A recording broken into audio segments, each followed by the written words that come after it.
ನಿರೀಕ್ಷೆ ವಾಕ್ಯ ಈ ಕಾರ್ಯಕ್ರಮವನ್ನು ನೋಡಲು ಕೇಳಲು ನಿಮ್ಮೆಲ್ಲರನ್ನ ಹೃತ್ಪೂರ್ವಕವಾಗಿ ಸ್ವಾಗತಿಸ್ತೇನೆ. ನನ್ನ ಪ್ರಿಯ ಸಹೋದರ ಸಹೋದರಿಯರೇ, ಈ ದಿನಗಳಲ್ಲಿ ನಾವು ಶ್ರಮೆ ಮರಣದ ದಿನಗಳನ್ನು ನಾವು ಅಬ್ಸರ್ವ್ ಮಾಡ್ತಾ ಇದ್ದೇವೆ ಮತ್ತು ಅದರ ಕನೆಕ್ಟೆಡ್ ವಾಕ್ಯಗಳನ್ನು ನಾವು ಧ್ಯಾನ ಮಾಡ್ತಾ ಇದ್ದೇವೆ.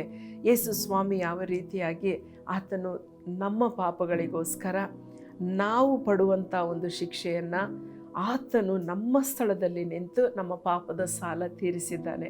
ಹಾಗಾದರೆ ಆತನು ಮಾಡಿರುವಂಥ ಆ ಉಪಕಾರ ಮಹಾತ್ಯಾಗಕ್ಕೆ ನಾನು ಏನು ಕೊಡಲಿ ಎಂಬುದಾಗಿ ಈ ವಚನಗಳನ್ನು ನಾವು ಪ್ರತಿದಿನ ಧ್ಯಾನಿಸುವವರಾಗಿದ್ದೇವೆ. ಇಂದಿನ ವೇದ ವಾಕ್ಯವು ಯೋಬೇಲನು ಬರೆದ ಗ್ರಂಥ 2ನೇ ಅಧ್ಯಾಯ 12ನೇ ವಚನ. ಯೆಹೋವನು ಇಂತೆನ್ನುತ್ತಾನೆ, ಈಗಲಾದರೂ ನೀವು ಮನಪೂರ್ವಕವಾಗಿ ನನ್ನ ಕಡೆಗೆ ತಿರುಗಿಕೊಂಡು ಉಪವಾಸ ಮಾಡಿರಿ, ಅಳಿರಿ, ಗೋಳಾಡಿರಿ ಎಂಬುದಾಗಿ ಈ ವಾಕ್ಯದಲ್ಲಿ ಬರೆದಿದೆ. ಪ್ರಿಯರೇ, ಈ ಒಂದು 40 ದಿನ ನಾವು ಉಪವಾಸವಾಗಿ ಪ್ರಾರ್ಥನೆ ಮಾಡುವಾಗ ಮತ್ತು ದೇವರ ವಾಕ್ಯವನ್ನು ಓದುವಾಗ ನಾವು ಕೆಲವೊಮ್ಮೆ ಏನು ಮಾಡ್ತೇವೆ ಅಂದರೆ ಉಪವಾಸ ಮಾಡ್ತೇವೆ, ಆದರೆ ಪ್ರಾರ್ಥನೆ ಮಾಡಲ್ಲ, ದೇವ್ರ ವಾಕ್ಯ ಓದಲ್ಲ, ಆತನ ವಿಷಯದಲ್ಲಿ ನಾವು ಹೆಚ್ಚು ಧ್ಯಾನ ಮಾಡಲ್ಲ. ಮೇ ಬಿ ಈವ್ನಿಂಗ್ ಒಂದು ಸರ್ವಿಸ್ ಇದ್ದರೆ ಚರ್ಚ್ಗೆ ಹೋಗ್ತೇವೆ, ಸರ್ವೀಸಲ್ಲಿ ಕೂತ್ಕೊಳ್ತೇವೆ, ದೇವ್ರ ವಾಕ್ಯ ಏನು ಹೇಳ್ತಾರೆ ಅದನ್ನೇನೋ ಕೇಳ್ತೇವೆ. ಅದು ಒಂದು ಸಂಪ್ರದಾಯದ ಥರ ನಾವು ಮಾಡ್ತೇವೆ. ಹಾಗಾದರೆ ಈ ಒಂದು ವಚನದಲ್ಲಿ ನಾವು ನೋಡುವಾಗ ಈಗಲಾದರೂ ಅನ್ನುವಾಗ ಯಾಕೆ ಈಗಲಾದರೂ ಅಂತ ಹೇಳ್ತಾ ಇದ್ದಾರೆ ಅನ್ನುವಾಗ, ಅನೇಕ ಸಾರಿ ಇಸ್ರಾಯೇಲ್ರು ಪುನಃ ಮಾಡಿದ ತಪ್ಪುಗಳನ್ನೇ ಮಾಡ್ತಾ ಇದ್ರು. ದೇವರವ್ರನ್ನ ಕ್ಷಮಿಸ್ತಾನೇ ಇದ್ದರು, ಅವರನ್ನು ಮತ್ತೆ ಮಾರ್ಗದರ್ಶಕನಾಗಿ ನಡೆಸಾದರೆ ಈಗಲಾದರೂ ಕೆಲವೊಂದು ದುರಭ್ಯಾಸ ಇರ್ಬೋದು, ಕೆಲವರಿಗೆ ಸುಳ್ಳು ಹೇಳೋ ಅಭ್ಯಾಸ ಇರ್ಬೋದು, ಕೆಲವರಿಗೆ ಗುಣಗುಟ್ಟುವ ಅಭ್ಯಾಸ ಇರ್ಬೋದು, ಕೋಪ ಬರ್ತಾ ಇರ್ಬೋದು, ಅಲ್ಲ ಸುಳ್ಳು ಹೇಳುವಂಥ ಅಭ್ಯಾಸ ಇರ್ಬೋದು, ಏನೇನೋ ಅಭ್ಯಾಸಗಳು ದುರಭ್ಯಾಸಗಳು ನಮ್ಮಲ್ಲಿರುವಾಗ ಈಗಲಾದರೂ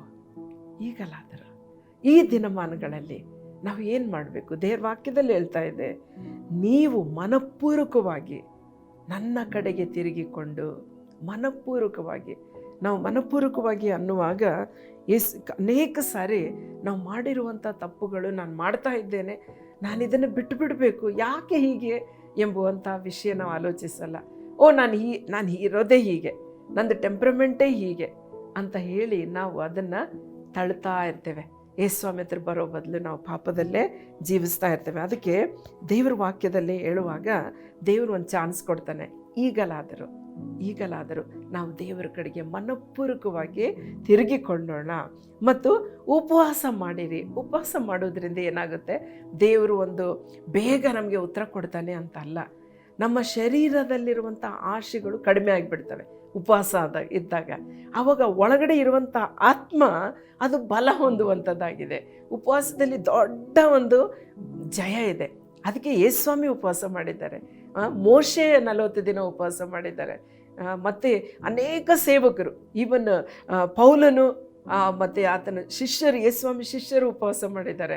ಹಾಗಾದರೆ ಪ್ರಿಯರೇ, ಉಪವಾಸದಲ್ಲಿ ಒಂದು ಜಯ ಇದೆ. ನಾನು ಕೂಡ ಅನುಭವಿಸಿದ್ದೇನೆ. ಯಾವ್ಯಾವ ಪ್ರಾರ್ಥನೆಗೆ ಸೈತಾನನು ಅಡ್ಡಿ ಮಾಡ್ತಾ ಇರ್ತಾನೋ ಆ ಉಪವಾಸ ಮಾಡುವಾಗ ಸೈತಾನನ ಕಾರ್ಯಗಳು ಅದು ನಿಂತು ಹೋಗ್ತದೆ. ಅದಕ್ಕೋಸ್ಕರ ಮನಪೂರ್ವಕವಾಗಿ ಉಪವಾಸ ಮಾಡೋಣ ಮತ್ತು ಆತನ ಬಳಿಯಲ್ಲಿ ಬರೋಣ. ಆಮೇಲೆ ಅಳಿರಿ, ಗೋಳಾಡಿರಿ. ಯಾರಿಗೋಸ್ಕರ ಅಳಬೇಕು? ಯೇಸುಸ್ವಾಮಿ ಶಿಲುಬೆಗೆ ಹಾಕೋದಕ್ಕಿಂತ ಮುಂಚೆ ಆತನು ನೋಡಿ ಯೆರೂಸಲೇಮಿನ ಸ್ತ್ರೀಯರೆಲ್ಲರೂ ಎದೆ ಬಡಿದುಕೊಂಡು ಅಳ್ತಾ ಇದ್ರು.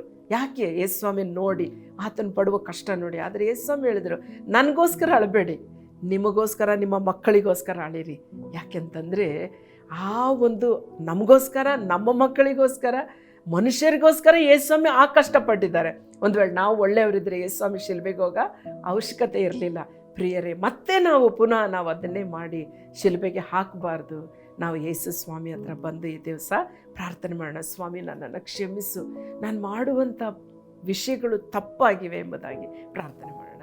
ನಮ್ಮನ್ನು ಬಹಳವಾಗಿ ಪ್ರೀತಿ ಮಾಡೋ ನಮ್ಮ ಪರಲೋಕ ತಂದೆ, ಹೌದು ರಾಜ, ಈಗಲಾದರೂ ನೀವು ಮನಪೂರ್ವಕವಾಗಿ ನನ್ನ ಕಡೆ ತಿರುಗಿಕೊಳ್ಳಿರಿ, ಅಳಿರಿ, ಗೋಳಾಡಿರಿ, ನೀವು ಉಪವಾಸ ಮಾಡಿ ಪ್ರಾರ್ಥಿಸಿರಿ ಎಂಬುದಾಗಿ ಹೇಳುವಾಗ, ಕರ್ತನೇ, ನನ್ನಲ್ಲಿರೋ ಪಾಪಕ್ಕೋಸ್ಕರ ನಾವು ತಂದೆ ನಿನ್ನ ಬಳಿಯಲ್ಲಿ ಅಳುತ್ತಾ ಉಪವಾಸದಿಂದ ನನ್ನನ್ನು ಬದಲಾಯಿಸು, ನನ್ನ ಹೃದಯವನ್ನು ಬದಲಾಯಿಸು, ನನ್ನ ಜೀವನವನ್ನು ಬದಲಾಯಿಸು, ನನ್ನ ಕುಟುಂಬದ ಜೀವನ ಬದಲಾಯಿಸು ಸ್ವಾಮಿ ಎಂಬುದಾಗಿ ನಿನ್ನ ಬಳಿಯಲ್ಲಿ ನಾವು ಈ ದಿನಗಳಲ್ಲಿ ಬೇಡುವಾಗ ಕರ್ತನೇ, ನೀನು ನಮಗೆ ಉತ್ತರವನ್ನು ದಯಪಾಲಿಸಿ ನಮ್ಮನ್ನು, ನಮ್ಮ ಕುಟುಂಬಗಳನ್ನು ನೀನು ಆಶೀರ್ವದಿಸಬೇಕಾಗಿ ಯೇಸುವಿನ ಹೆಸರಿನಲ್ಲಿ ಪ್ರಾರ್ಥಿಸ್ತೇವೆ ತಂದೆ. ಆಮೇನ್.